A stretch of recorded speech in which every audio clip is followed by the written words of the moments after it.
Hello guys, welcome back to the channel. In today's video, I'm gonna show you how you can remove someone from a group chat on Instagram.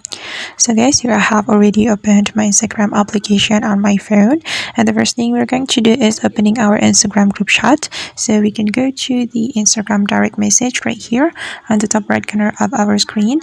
Then for example, I'm going to remove someone from this group chat, so we can tap on the group chat to open it. Then we can tap on this option, this group chat's name. Then we're going to click on the people to see the group chat's members.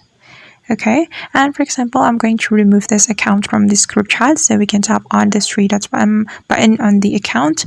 Then we can click on remove user. Okay, and now the account has been removed from this group chat, and that's how we can remove someone from a group chat on Instagram. I hope this tutorial will be useful for you. Thank you so much for watching, and if you found this tutorial useful, don't forget to hit the like button, leave your comments, and also subscribe to this channel. See you on the next video.